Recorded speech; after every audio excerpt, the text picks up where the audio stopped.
Hello again, my name is Daniel and welcome to my channel. I'll be creating videos about faith, exploring theology, testimonies, history, and everything else that's related to Christianity. So, why don't you join me and let's dive in. Fear not, daughter of Zion. Behold, your king is coming, sitting on a donkey's colt. That is taken from John chapter 12, and it's a quote from an Old Testament book called Zechariah. And that is what is prophesied about Jesus as he was entering into Jerusalem, riding on a colt or a donkey. And that is Palm Sunday. So thanks for joining the video again. Let's dive into what Palm Sunday actually is. So Palm Sunday, as you can tell from the title, is when palm branches were waved by the crowds in Jerusalem as they greeted and honored Jesus as he came into the city on a donkey. And it is the first day of what's considered Holy Week, and it's something that's celebrated by all the denominations, the mainstream Christian denominations, and it also marks the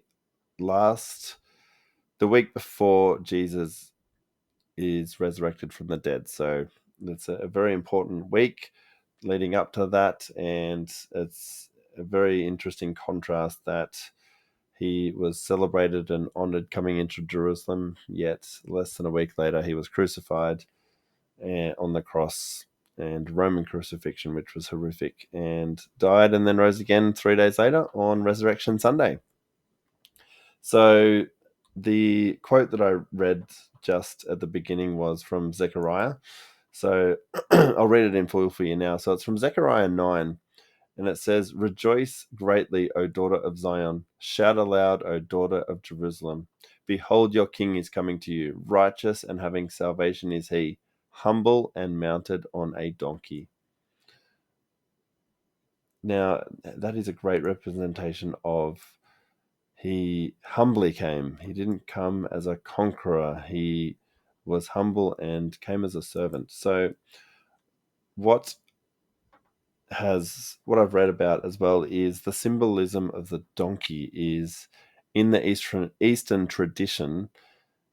The donkey is considered an animal of peace, unlike the horse, which is often referred to as an animal of war. And this representation is very interesting because by Jesus riding in on a donkey, it means he wasn't coming to conquer. So a lot of the Israelite people wanted a king who would come and destroy the Roman Empire, and from there Israel would reign over the world. And that's what they were hoping for, and that's what they did not get. So whereas if it was a horse, a king normally would have ridden in on a horse, and a king riding in on a horse represents war and conquering a nation. So Jesus riding in on a donkey is quite a symbol of peace for him. So this is a beautiful story of what he came for. So he did not come as a conqueror as we would think. He came to conquer sin, yes, but he did not come to conquer on the physical and to conquer nations and bring them to heal. So, and it's interesting as well that Jesus grew up as a scholar of the Old Testament. He was often in the temples and just really listening to the teachers throughout his whole life. So, and he didn't begin his public ministry until he was 30 years of age. So he had a lot of time studying the Torah and the other Old Testament scripts and scrolls. So he would have known about this prophecy, and he would have known about these verses. So it's very interesting because he would have known what was coming, and it is a kind of calm before the storm in a way for him, because riding in with all this honor and people cheering, he must have known that things were coming to its head quite soon, especially when he was coming to the capital of Jerusalem. So it is a very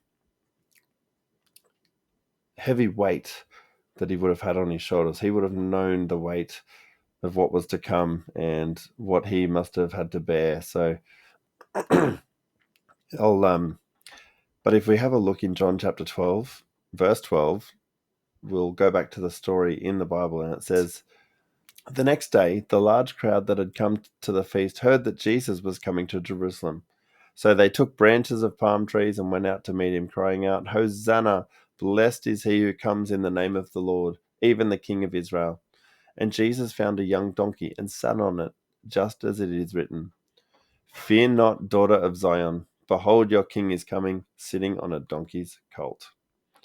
Now, that Hosanna, blessed is he section, that was from Psalms as well. So you've got all these Old Testament writings that are starting to just really pile up with fulfillment. And it also shows how many prophecies he did fulfill. He fulfilled over 300 Old Testament prophecies. So, and the chance of those, of anyone doing that, is just so slim. So,